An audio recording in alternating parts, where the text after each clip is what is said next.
Welcome. I'm Sebastian Mahfood, and you're listening to WCAT Radio, the on-air wing of En route Books and Media, bringing you the dulcet sounds of Catholic wisdom. Good evening, everyone, and welcome to Cry Oneness, a show where you can share your miracles, your poetry, your music, share your lives. Cry Oneness with Joe Avalos, your host, and we're going to have Tony on this evening sharing his 50,000 miracles, at least some of them. And I'd like to start the show, as we always do, with the Cry Oneness poem, actually, Oneness Prayer, written by Thomas Merton. So while I read this prayer, please allow your heart to continue to soften and let love flow through you toward another person or situation in your life that you are not happy with. A prayer for forgiveness. O God, we are one with you. You have made us one with you. You have taught us that if we are open to one another, you dwell in us. Help us to preserve this openness and to fight for it with all our hearts. Help us to realize that there can be no understanding where there is mutual rejection. O God, in accepting one another wholeheartedly, fully, completely, we accept you, and we thank you, and we adore you, and we love you with our whole being. Because our being is in your being. Our spirit is rooted in your spirit. Fill us then with love, and let us be bound together with love as we go our diverse ways, united in this one spirit which makes you present in the world and which makes you witness to the ultimate reality that is love. Love has overcome. Love is victorious. And I would add, God is love. Amen. Amen. Okay, just a little bit on the four things that this Cry Oneness was supposed to do, four principles of Cry Oneness. Number one is to cry out the word, what we're doing tonight, sharing miracles. Number two is to believe in miracles. Number three is don't lose heart. And number four is use the narrow gate. Last week's show was dedicated to Anthony Johnson, my friend who was killed in an automobile accident. And thank you for your prayers. Last week we had some very nice guests, a blind couple. Phil McGalnick and his wife, they did a great job. They're probably listening tonight. They said they were going to be. And tonight we have a very good guest who's on in our virtual studio already. I found out from Sebastian last week that we can have up to 1,000 people conference calling in. So get your friends to start calling in, but first it would be nice if any one of you would call in. So the number to call, not tonight because we have a full schedule of talking and sharing miracles between Tony and myself, but write down this number and get ready for next week, 515-604-9344. The phone will ring and a computer lady will answer you and say, please enter the code. So the next step is to enter 914121, which is the code, followed by the pound sign. Then that very nice lady will ask you to announce yourself. And as soon as you announce yourself, I'll hear you talking, and I'll welcome you to the show. So, Tony, welcome to the show, and thank you for agreeing to be on Cry Oneness and to share about your new book. Tony has this new book out called 50,000 Miracles. It's available on Kindle and Amazon, at Amazon.com, and it's also available at En route Publishing. Google En route Publishing, and you can also buy it there. Tony, welcome to Cry Oneness. Thank you very much, Joe. It's an honor to be here. Pleasure to have you. Okay, I guess we'll start by asking you a question. All right. Tell us something about your background and your career. All right, Joe. Before I get to answer that, let me just point out that if I sound like I'm trying to change anyone's religion tonight, I am not. My whole quest in life is to help people become a friend of God, and then if you become a friend of God, He'll direct you to the correct religion. So I'm not trying to change anyone's religion. You can just be confident. I'm trying to convince people to become a friend of God. That's the purpose of my book. Second, just in case some people cannot stay with us and they can't hear this talk, they can find out a lot by just Googling the title of the book. So I'll just give them that information. Just Google the title of the book, which is Tony's 50,000 coincidence miracles. One more time, just Google Tony's 50,000 coincidence miracles. All right, and then to your question now, Joe, a little bit about me. I was born and raised in a working class, a middle class working class. I was born and raised a Catholic. I did attend the Catholic schools all the way up to high school. When I got to the age of 24, I had gotten married at the age of 19. I was raising a family already by the age of 24. And out of necessity, because I was married young, I had to go to college nights. I attended college 3 nights a week. Obviously, tests and things I had to study for. I was holding down 3 jobs, 1 full-time and 2 part-time jobs to make ends meet. My wife was a tremendous support during this process, but after we had our first child, things got a little hectic and stressful. So I went to God and prayed to Him and asked Him to help me. And I realized at the age of 24 that although I was praying to God and asking Him, I was not confident and positive. I guess nobody's really positive until you ask, but I was a God. And at the age of 24, after all my education, I was in a quandary. So I needed help. I was asking Him to help me, and I needed to be sure He was there. So what I did was I went to Him and pleaded with Him to help me, and with amazing success. Today I'm age 75. I'm semi-retired. I am the president of a business consulting, business coaching firm, which helps people to solve problems, as I have over the last 51 years in business. I have a brother who's 5 years older than me. He's 80 years old. I had 2 siblings who passed away before I was born. An interesting part of that event was I had a brother who passed away before I was born, but he passed away on the Feast of Good Friday. So during my life, and still to this day, every time we get to Good Friday and we're celebrating and commemorating our brother Jesus died, I was brought up with an annual event where the whole family was gloomy about a brother dying. So it augured well for me to celebrate the Easter season. I married my high school sweetheart. We were married for 53 years. A wonderful marriage. She was a tremendous woman. Unfortunately, she's passed away. It's been 3 years now. But I hasten to add, my marriage with her was a miraculous event, and even the day of her passing was surrounded with miracles in such a way that my 3 children and I are certain that she's in heaven. Even since then, we've seen evidence that my wife is in heaven. So although I miss her terribly, she was a wonderful second half of me. I'm just so happy to know that she's in heaven. So I have 3 children, 5 grandchildren, and 2 great-grandchildren. As I said, I attended college 11 years nights to get my degrees. I got my degrees from Quinnipiac University, ultimately. And I spent about 35 years in accounting, auditing, cost controls, profit controls. I became a controller, an accounting controller in several companies. Your listeners may know that accounting controllers really help to run the business because when things are out of control, they have to catch it, they have to fix it, you have to keep things from going out of control. I say all that because being a controller augurs well for helping you to become a president of companies, and I did. I became a president for companies in my life.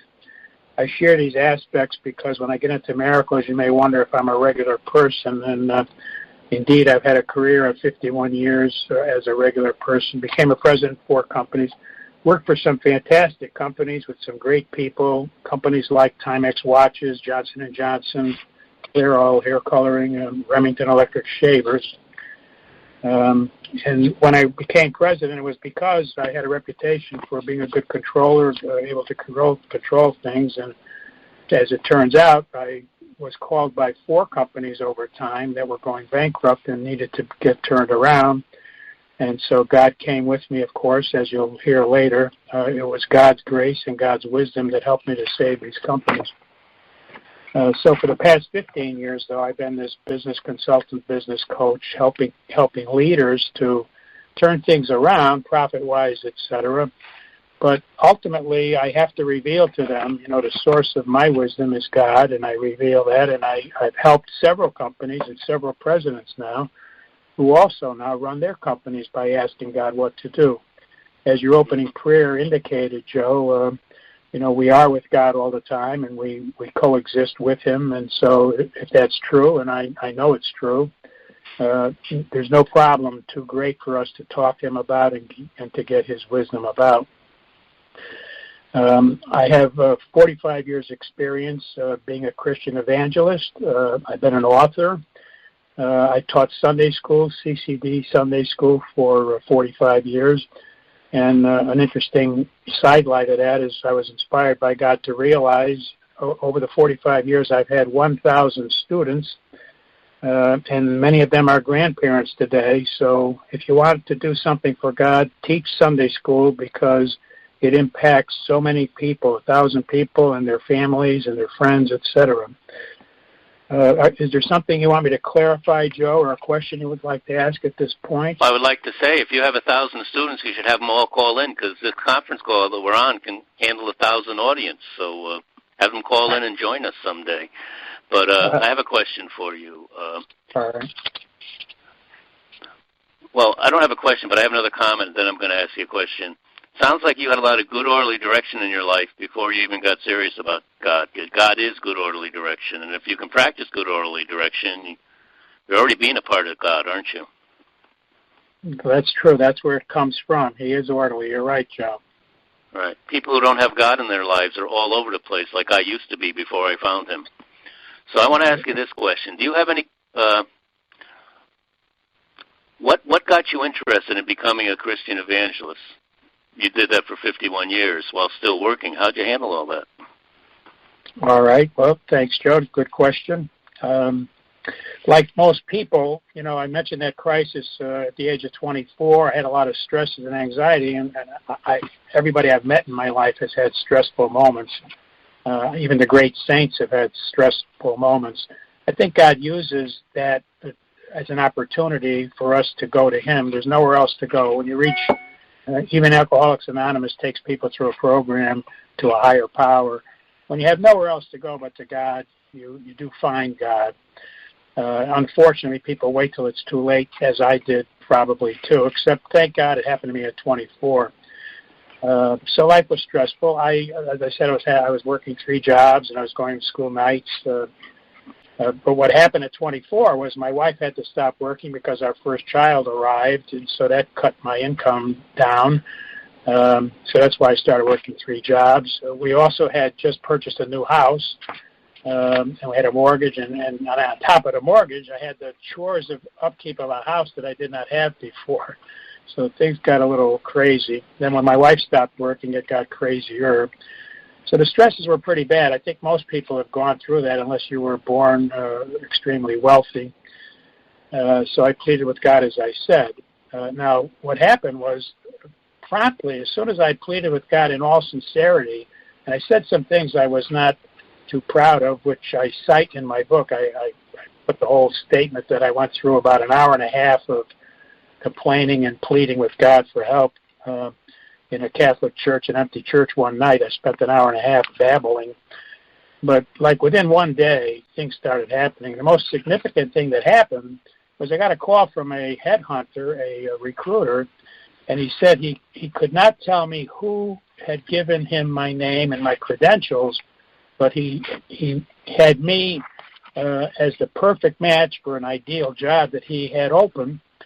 And so he told me all about it. Indeed, it was a fantastic job. I went to the first interview and got the job on the spot. It was a perfect match, and my salary, my income went up by 30%. So that was in 2 days of complaining to God for help. That certainly solved a lot of my problem. And I was going to school nights, and at the time I was studying biology, law, and accounting all at once in that semester. And suddenly I seemed to have gotten more wiser and able to handle the homework and the tests and was getting good grades. So I'm trying to answer your question, why did I evangelize and how did that work? Well, after God gives you miracles and things like a secret person putting you in touch with a job that gives you a 30% raise and your intelligence seems to have grown quickly, you start to find God and notice God. On top of that, I started to notice daily signs and daily clues. Like I would think something and it would happen. I would think about something and it would happen. I would open the Bible at random and my eyes would land on something I just thought about, 5 minutes before opening the Bible. So I got a lot of these clues and nudges and promptings from God that he was showing me that he really was real, because you might remember my point to God when I was babbling. I said, things like, I don't even know if you're there. I've gone to Catholic schools. I've been taught about you. I've been following the routines, but I have no idea if you're really there hearing me. And I'm not getting any help, so, I'm feeling like you're not really there. Well, so I guess God set out and said, well, I'll have to pull something out of my library and make sure Tony knows that I really exist, and that's what he did. Now, after many years of seeing these clues of miracles, I've learned something that's, I guess, common sense. When somebody finds God and becomes a friend of God as a close personal friend, and that's the goal of Christianity. As you said in your prayer, even when we opened up, Joe, the goal of Christianity is that each one of us becomes another Jesus Christ, with him coexisting within us. And St. Paul said in Scripture, after about 30 years of him being tutored by Jesus, because he was not one of the original 12 apostles, St. Paul said, it's Christ who taught me. I've been taught by Christ. He knows the things he knows. So he knew what the apostles knew, but he was taught by Jesus. And to Paul, that was pretty clear. There was a God and there was a Jesus. But then he says, after 30 years, he said, let no one trouble me any further, because it is no longer I who live, but it is Christ who lives in me. So that's the goal of Christianity, to have Christ coexist so much with us that people recognize Christ more than they see us. St. Francis of Assisi had the stigmata, the 5 wounds of Christ on his body, as a sign to us that St. Francis was so holy that God was showing us, look, folks, this guy is so much like me. He's even stamped with my signs on his body. Padre Pio as well, St. Catherine Siena as well, St. Rita of Coscia as well. So many saints, about 20 saints have had the stigmata to tell us it is possible to become like Christ. So what happens at that point? You become an evangelist because of a simple reality. You're surrounded by people who don't believe in God, don't know God, and it's heartrending when you talk to them, when you're in the company of people who don't know God, don't believe in him, don't know that all your problems can be taken to him and he can work miracles to help you. You have no choice but to say, look, I have to tell you the truth. Jesus lives in you. He loves you, etc. So that's why I became an evangelist. I was seeing miracles every day. I learned how to talk to God and listen to God as my friend. Now that's why I wrote the book I wrote, because God inspired me that, look, if a person can talk to God and hear God, then they have everything they could possibly need. You can even say, God, I don't know if you're there and I don't believe in you anymore. You can say that and he'll answer you. You'll have everything you need. You have a problem. You ask him for what should you do, and he tells you what to do. So that's why God had me write the book after 51 years of being tutored by him. And I learned a few amazing things. For example, the word inspired. The first time that word was ever used on the planet, somebody said, I was inspired, or I just had an inspiration. The first time it was ever used, we can sense what he meant, because he or she, the word inspired is really 2 words. It's the word in, and then it's the word spired, or spiration. So inspiration is an inflow, a coming in of the Holy Spirit. That's why the person said, I was inspired. He obviously meant the Spirit of God just came into me and inspired me, gave me an idea. The other word, idea, is also two words. It's the word I, and then the word Deo. Deo is the Latin word for God. So the first person who said, hey, I just had a great idea, what did he mean? He meant that I just received God, a Deo, and so those two words, inspired and idea, every time I hear them, it makes me realize we do coexist with God. I even took some college courses after I was, learning a lot about God from God himself, like St. Paul, like all of us. All of us, Jesus said in Scripture, every one of you has one teacher. So the Holy Spirit is the teacher of all of us, whether it be through another person or through a book or whatever. So I took some college courses to get some concrete, solid evidence about religion and the existence of God as well. And got a lot of confirmations there, too. So all that taken together, Joe, I guess when I was in the company of people who didn't believe in God, I couldn't help but be an evangelist. I did it wrong, as many of us do. We get too headstrong, we get too pushy, etc. I mellowed after the first 10 years and got a little more creative on how to be careful how you evangelize people. But my whole quest, evangelists, what they do really is they just share their presence of God with other people. So hopefully that answered your question. Witness. I see you have 3 miracles a day. Tell me about that. That's in this section, right? 3 miracles a day. Bob Olson told me that. If you don't have 3 miracles a day, you're not really in the Spirit. So that's in this section, too. So I believe when we witness our miracles, we're talking about God, because no miracle can happen unless God's causing it, if he does it through people. So the next question I'm supposed to ask you is about the book, but this whole show is about people sharing their miracles, and I wish more people would call in, but you're doing a great job of convincing me that miracles happen all the time. I knew that, right. But in my case, it was like Paul. I had to get knocked off my horse. He came and knocked me off my horse and told me stop killing his people, So that's how I started. But you've had a nice gradual coming of the Lord. I had a drastic one. But he gets everybody a different way. And we think we're coming to get him, but he really comes and gets us when we're ready. So the next question is, what inspired you to write this book? All right. Great point. I'm glad we're getting to that. And by the way, I love your comment a minute ago about we think we're going to get him, but he comes to get us. It's like the poem, The Hound of Heaven, very much the case. I found that too. Everybody I know that knows Jesus, they would agree with you, Joe. God was following them and trying to nudge, because God is present with each one of us. So that leads me into answering your question. God is with us 24 hours a day, even when we don't know him. He's there because he loves us. So here's what happened. It was amazing what happened. Again, I should remind your listeners, if they can't stay with us and hear all these comments about miracles coming up, I'll be sharing some amazing miracles. But if they can't stay with us, they should Google the title of the book, Tony's 50,000 Coincidence Miracles. And in order to answer your question, I need to clarify a couple of things. Let's see. The book itself, you asked what and got me to write a book. The book itself explains all of that very, very clearly. As a matter of fact, in the first half hour of reading, and I should say, God designed the book, how it should be written, the way it should be written, where the chapters are, which miracles, out of the 50,000 miracles, which ones to put into the book, etc.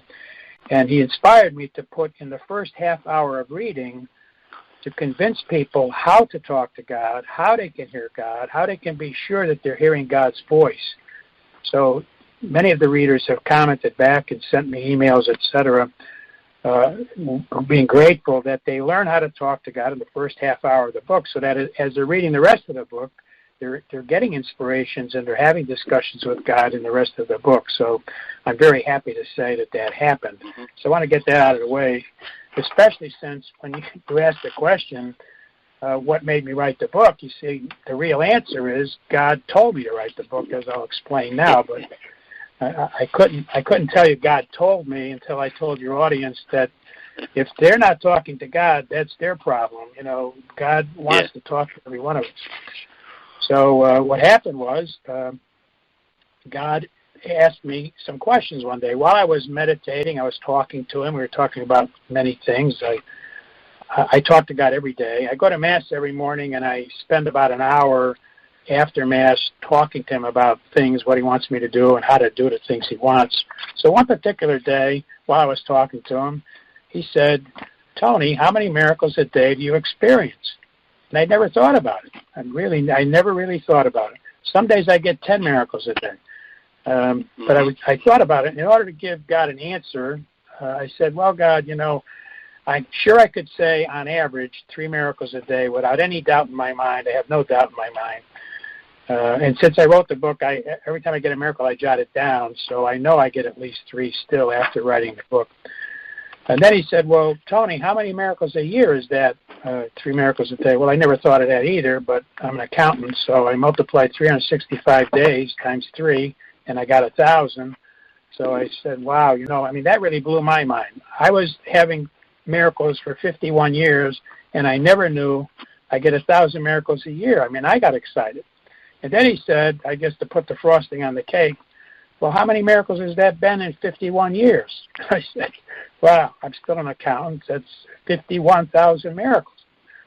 So then he said, Tony, do you think I gave you 50,000 miracles so you could take them to the grave with you? Do you think that's why I gave you 50,000 miracles? You're 75 years old now. What are you going to do with all this knowledge of all these miracles?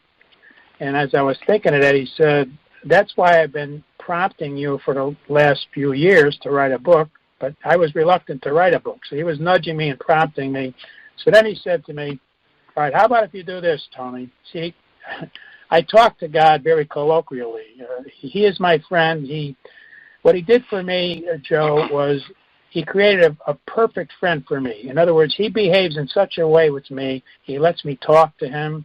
If I want to talk about accounting problems, he likes to talk about accounting.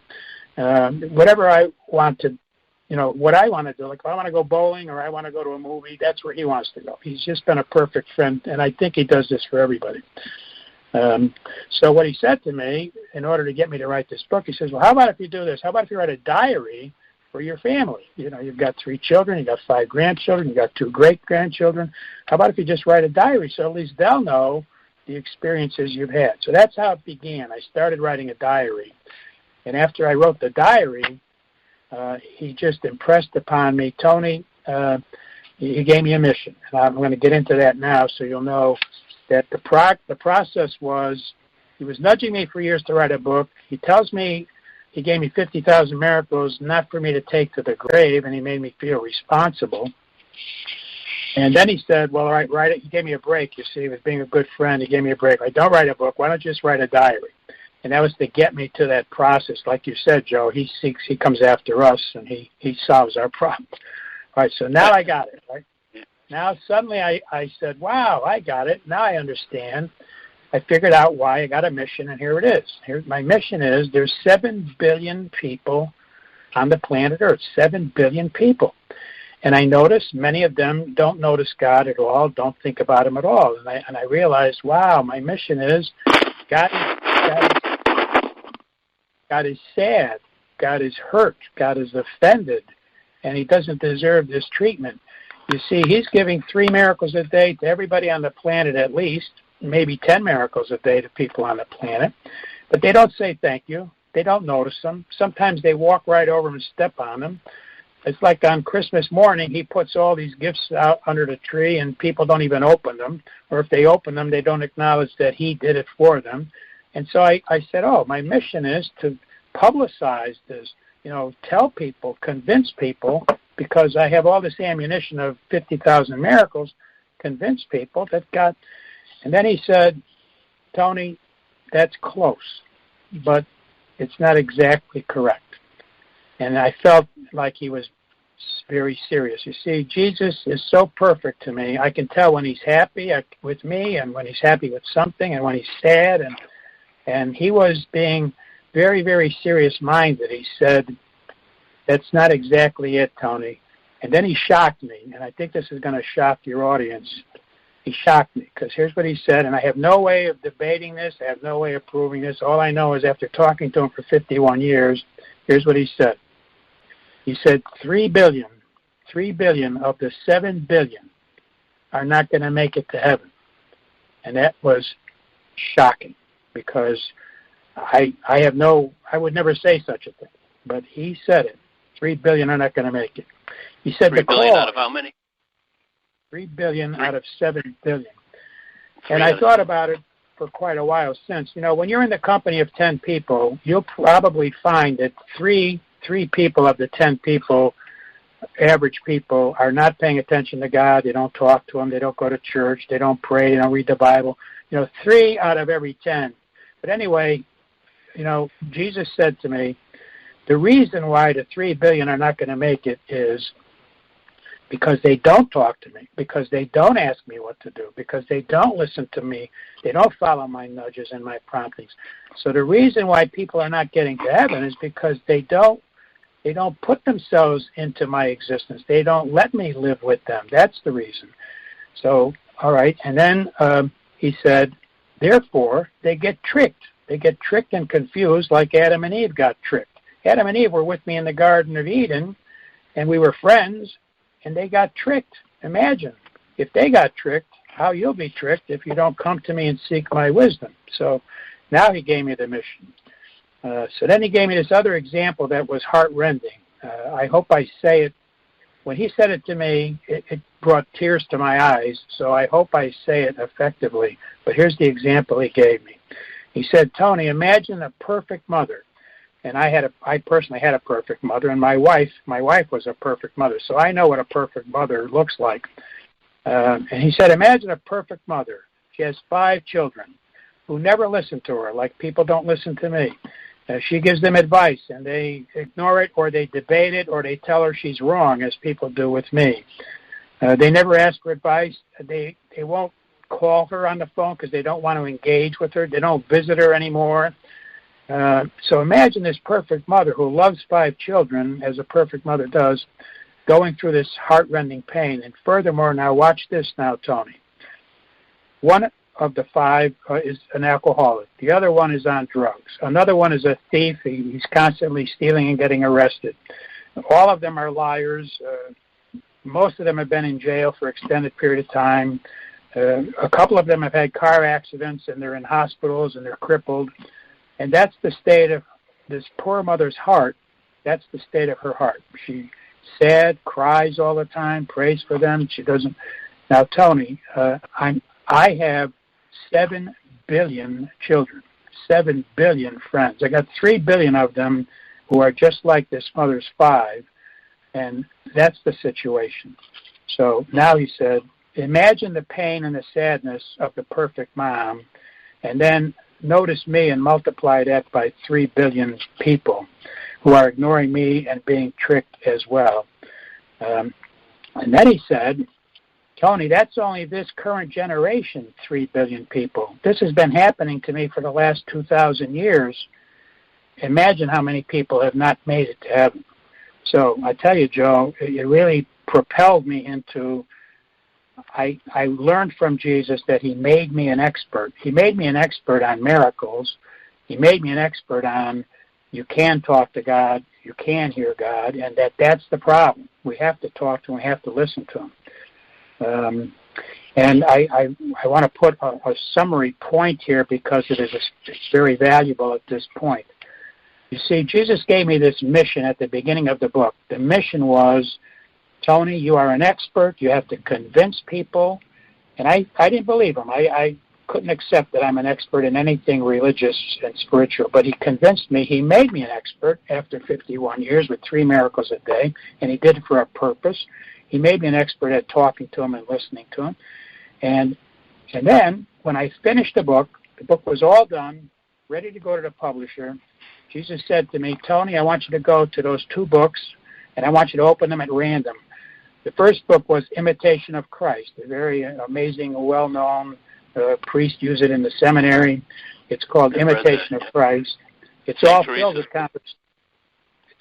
with conversations, as you know, Jesus talking to Thomas à Kempis. So that was one book. The other book is called He and I, He being God and I. And that's another famous book. They're both stamped with the imprimatur of the church, meaning they're error-free. And he said, I want you to go open them at random, Tony, because I have a message for you that you won't believe unless you see it twice. So I went to the books. I opened them where he told me to put my fingernails. And both books, when I opened at random, said the same mission he gave me at the beginning of the book. So I have no doubt this book was written by Jesus. All right, hopefully that answers your question, Joe, unless you want me to clarify something. No, that's good. So I love that. You know, St. Therese had that book on her nightstand, and Padre Pio used that book too, Imitation of Christ, correct? Exactly right. Yeah. It's very, and I read that book. That's one of the books that I was told to read, so it's interesting. So yeah, it's a great book. Great book to questions I might have for you after this. Not a question, but I think you might be a little bit low on your miracles. I mean, in addition to the type of miracles you're talking about, I get a miracle, and we're having it right now. And the first man had it, Adam and Eve. And it happens 7,884,000 times in a year. And it's one of the biggest gifts. Every breath is a miracle. Because when the Spirit leaves us, there's no breath left in us. Because when God departs, we can't even breathe without Him. Yes, that's right. That's right. Good point, John. I'm just joking around with you a little bit, but of course I've been getting 3 miracles a day too. But it all depends on what you perceive as a miracle. And when you think a breath is a miracle, it's really humbling. Beautiful. Some people, that's the only miracle they have. They just have to see it. But when they lose it, they certainly know it was a miracle. Just like everything else. When we lose something, we know how valuable it was. Some of us have to wait till we lose everything, till we know how valuable a small thing is. You know, you raised a great point, Joe. You bring up the term miracle. In the last 51 years, when I share miracles, people have a tough time understanding what a miracle is. So I've come up with God's help, a simple answer. What is a miracle? And you look it up in Webster's dictionary, and the definition matches this, but what is a miracle? A miracle is very simply this.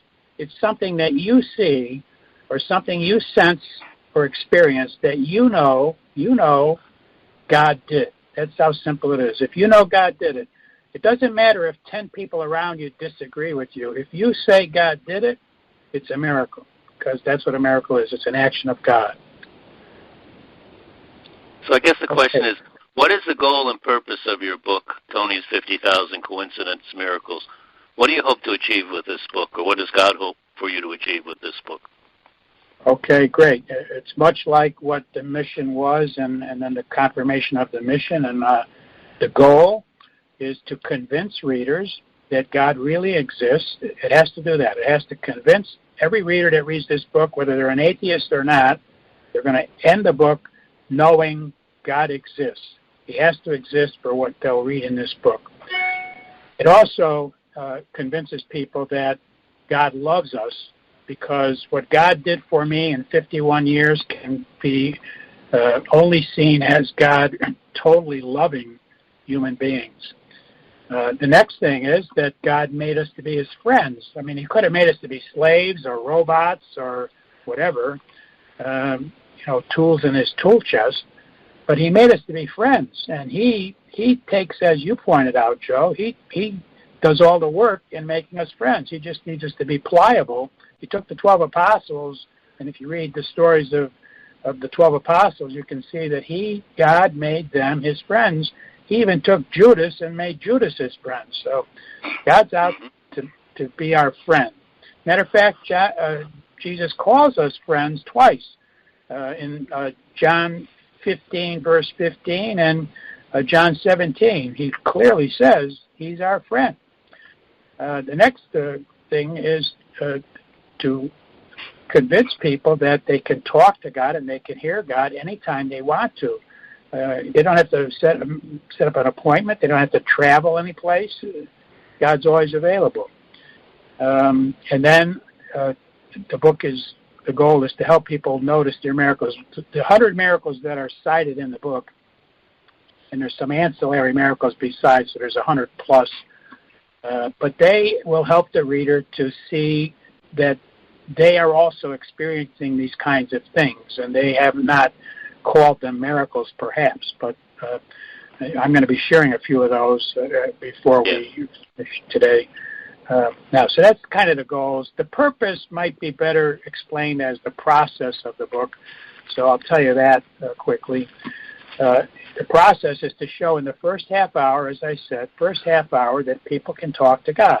That's important, because the rest of the book will never make it if people don't believe that Tony, I spoke to God for 51 years. They'll never believe it unless they know they could talk to God too. So they'll be able to talk to God after the first half hour. The next thing that's very, very important is the book also, very carefully, proves to the reader how to tell if it's God's voice or not. I would think, Joe, that your listeners up already are asking themselves, well, how does Tony know that it wasn't the devil? How do you know the devil's not talking to you? Well, that's a very important question.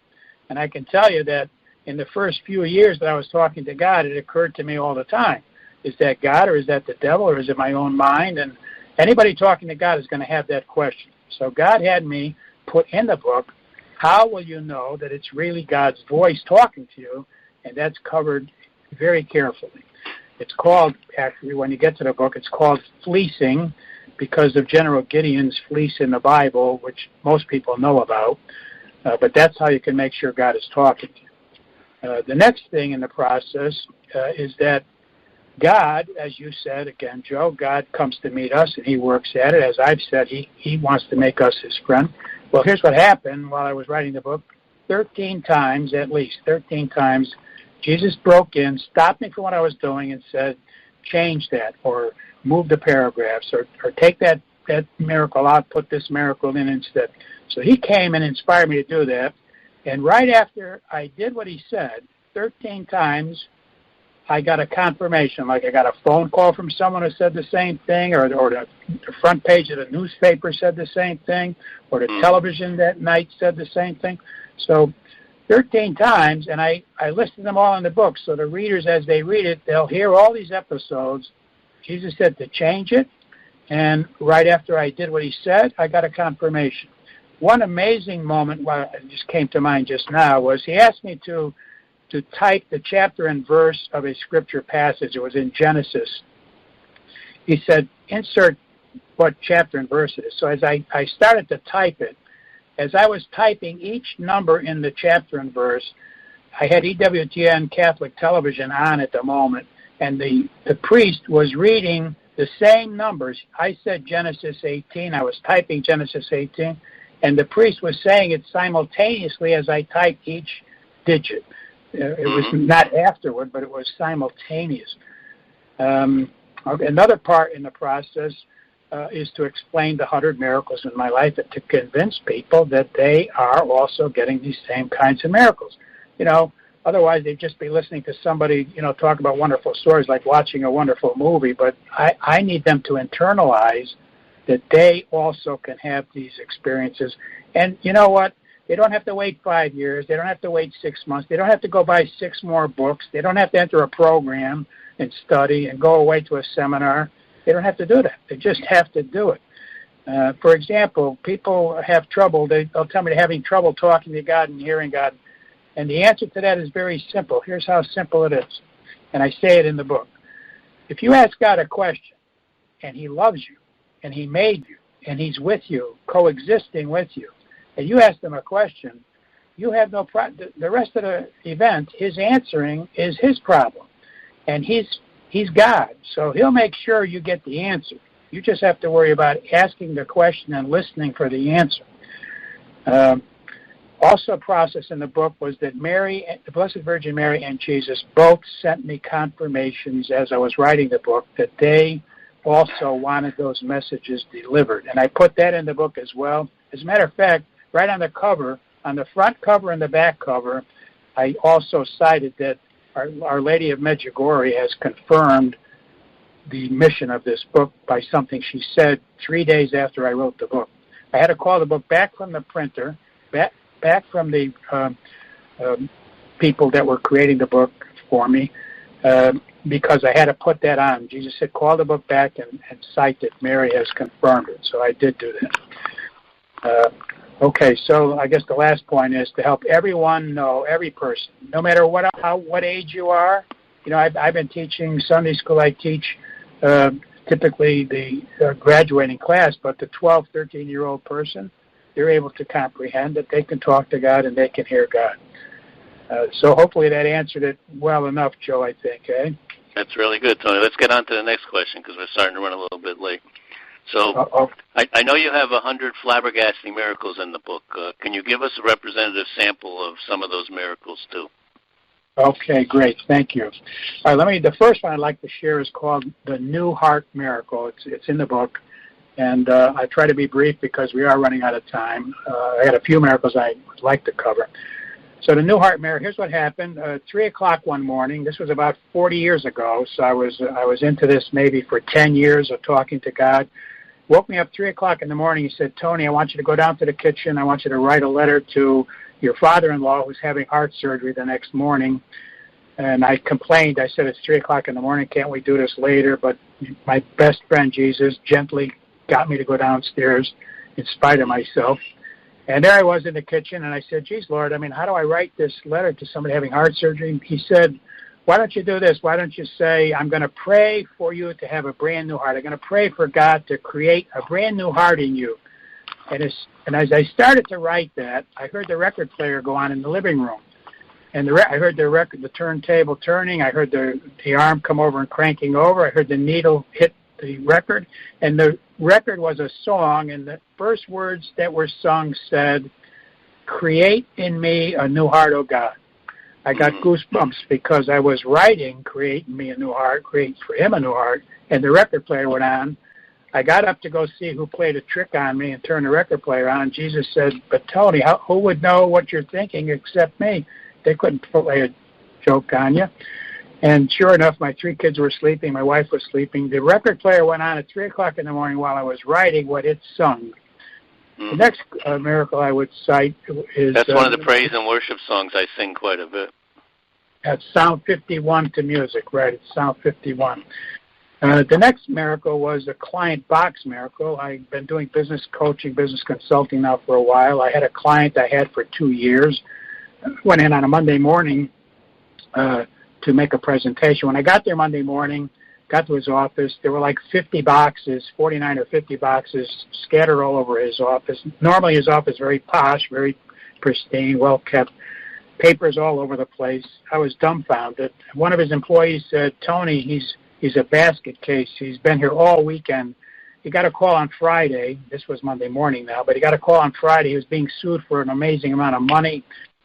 He had to find the original copy of a contract in order to stop the suit. The lawyer needed the contract Monday, no later than Monday, and he was frantic. He couldn't find it. He didn't even go home. He was there all weekend going through these boxes.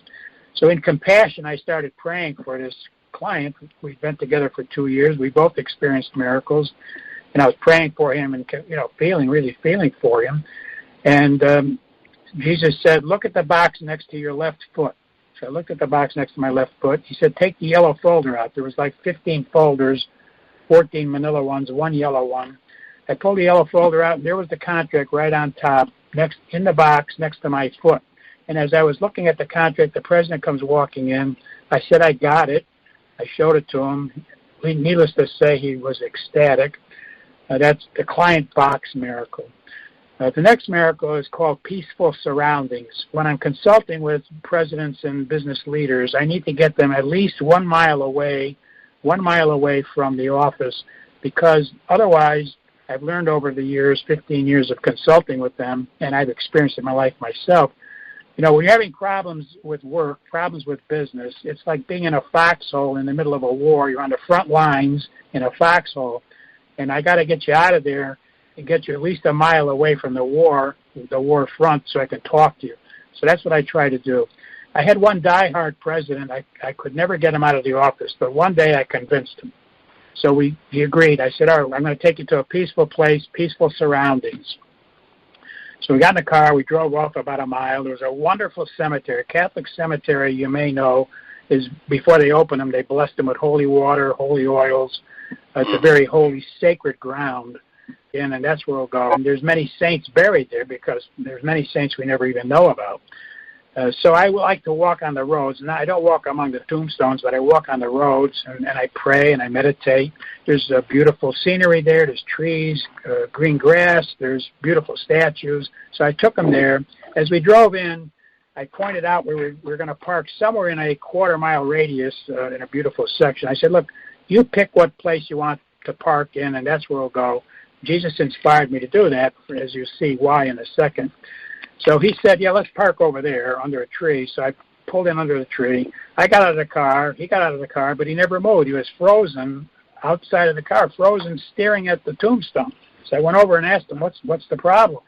He said, Tony, this tombstone has my name on it, my first name and my last name on this tombstone.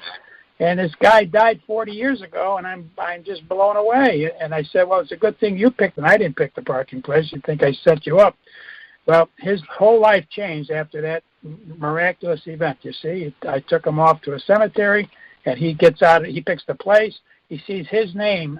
I got to tell you, he did a lot more praying after that day than ever before. Yeah. Now, the other one I got to tell you before we run out of time is called the Tabernacle Breeze. This is a flabbergasting miracle. I was going to a church for about 2 years. Whenever I could, on the way home, I passed by a church, so whenever I could, I would go in for a visit, and I would tell them all my problems for the day, and I'd tell him what was driving me nuts at the office. And we'd have great discussions. He would teach me many things. He even taught me some accounting principles, even. I talked to Jesus, an empty Catholic church. Well, I would sit up front, close to the tabernacle, dead center, and this one day, after about 2 years of visiting every day, I started feeling a cool breeze was blowing on my face, something like a fireman's hose was connected to the tabernacle, and the fireman's hose was up against my face, blowing a cool breeze, a gentle breeze. And I was amazed because it never happened in 2 years. And then suddenly it stopped, and now the cool breeze started blowing on the side of my face, and it was coming up from the floor. On the right side of the church up front, it was coming from there. The hose was now connected that way. So I got up, I walked over, and sure enough, there was a Eucharistic host on the floor up there in the front of the church. Somebody dropped it there, and I could see it had been stepped on. And so wow. I bring this up as a miracle, people, because, people say that the presence of God is in the Holy Eucharist. Some people believe it, some people don't believe it. But I was in a church where a cool breeze was blowing from the tabernacle, where the Holy Eucharist, the Blessed Sacrament, is. And it stopped, the breeze stopped, then it's blowing on the side of my face. I get up and go look at where the destination, where the breeze was coming from, and I found a host. So I have to say to the whole world, I'm not telling you what religion to, if you make God your friend, he'll take you to the right religion for you. But I have no doubt, when people tell me they don't believe the Eucharist is the presence of God, I always tell them this. And it happened again 2 years later in a different church. So I'm positive the Holy Eucharist, the Blessed Sacrament, is the presence of Jesus, and he's my best friend. Oh, yeah. Yep. And I would hasten to add, I know we're running out of time, everybody has a total presence of Jesus with them all day, spiritually. It's like God has duplicated himself 7 billion times. 7 billion times. He has a perfect Christ present to every single person on the planet Earth, invisible. And when you go to a Catholic church, he comes with you into the church invisibly, but he's also there tangibly, physically, in the form of bread. All right, we may be out of time, Joe. I don't know. Did I make it? No, we're okay. But I'd say my one of my locutions, the one I stood up in the guard station and started singing spontaneously, is one sip of wine, one bread in your time, one hope for mankind. Wow, that's beautiful. Can I squeeze one more miracle in? Definitely. We still have 8 minutes. You're okay. All right, great, because this will help your listeners. I was reading the Bible one day in the book of Revelation. If you read the book of Revelation, you know that it says the number for the devil is 666. So I said to God, gee, you know what? God, 666 is the only number I see in the Bible. Are there other meanings to other numbers? And he said yes, and he got me on a research project. So I did. I researched, and I found out what the meanings of all the other numbers are. It's not hocus pocus. I put in my book an exhibit that explains every one of the numbers. Now, I just want to tell your audience about one other number, 777. 777 is the number attributed to God, like 666 is the number attributed to the devil. And when you see somebody with a license plate, 666 or 777, it doesn't mean they're the devil. It doesn't mean that they are God. I see a P.O. box number, it's a P.O. box number. When you see an address, it's an address. You see a phone number, it's a phone number. Don't point at somebody and say, oh, you got your number 666, so you must be the devil. Don't do that, because the numbers are also numbers. However, authors, when they are writing, if they don't want to write the name of the devil, they can write 666. And if they don't want to, like the Jews never want to mention the name God, they would use the number 777. So authors can do that. Now, here's what I want to tell your audience that is so amazing. The number for God is 777. Now, watch this. Bethlehem, where Jesus was born, Bethlehem, which means, by the way, the word Bethlehem means house of bread. That's what it means. Well, Bethlehem is 777 meters above sea level. Now, when I found that out, Jesus said, why don't you check how many meters Golgotha, Skull Hill, is? And I did. The place where Jesus died is also 777 meters above sea level. So where God created the whole universe, he made this planet, which is a speck of dust. And when he made the planet, he made Bethlehem 777 meters above sea level, and then he made Skull Hill, Golgotha, where Jesus was crucified, 777 meters above sea level. And the last thing I'll say about it is, thousands of years before Jesus was born, the Jews held the number 7 as the holiest of numbers. Okay, I'm glad I got that in, Joe. That's great. Wouldn't want to know where 666 altitude is. That would be interesting. Well, that's right. It might be an interesting project, but I have not been assigned that project. Well, I know that under where Christ was crucified, they found the bones of Adam, right? That's correct. That's right. Very good. So there's a lot of signs that some people don't even think about, you know. Exactly right. Well, that's a very interesting thing there. So how much time do we have left? I wanted to bring up this one thing. You know, you're talking about 7 meaning Jesus, 777. You know, this one of these things that my friend Richard Rohr talks about is Yahweh, the word Yahweh. Have you heard anything about that, the Yahweh word? That's the sacred word that the Jews used for God, and it was sacred. That wasn't even to be spoken. The reason it wasn't even to be spoken is because when you say Yahweh, that is the actual sound of our inspiration and our expiration. Every time we breathe in, we are saying Yah, because there's no consonants. And every time we breathe out, we're saying Way. And the reason I said it couldn't be said is because it didn't have to be said. That's the noise of breath. And we have 7 million breaths in a day. Isn't that amazing? Yeah, and our first breath when we were born as a child was saying God's name. Yahweh, when we took our first breath, we were saying God's name. And when we take our last breath, we're going to be saying God's name for the last time before we meet Him, go in front of Him. That's beautiful, Joe. Beautiful. And it's sacred. It's sacred because our breath is as sacred as anything else, because our breath is the Spirit of God coming in and out, right? Yeah, that's beautiful. Thank you, Joe. That was beautiful.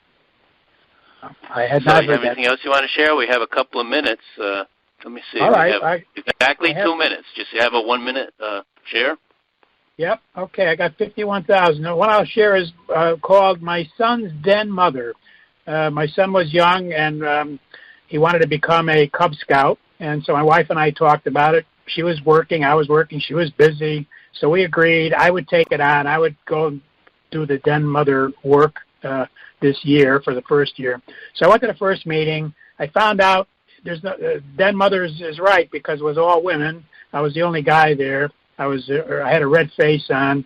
One of the Den Mothers came to me and said, don't worry, Tony. We'll help you. And here's a book to read. So the next day I had to fly to California.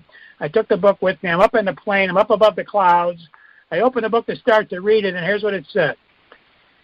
Eric wanted to become a Cub Scout, but his mother could not be the Den Mother, so his father decided to be the Den Mother that year. That's what the book said, and my son's name is Eric. So I had to squeeze that one in. Very good.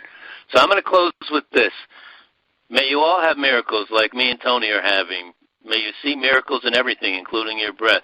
And may the light of the Lord's constant shine upon you, as it does through the sun and everything else in this world. When you start to see God all in all, you know you're home. You're almost in heaven already. God bless you. Thank you for being on, Tony. Thank you, We're about Joe. out of time. Do you have a closing one-liner? Talk to God about everything. It'll change your life to a wonderful life. It's heaven all the way to heaven when you find Him. God bless you, Tony, and good night. Thank you. Good night. We hope you enjoyed the program and will join us back for another show on WCAT Radio. This is Sebastian Mahfood. Good day.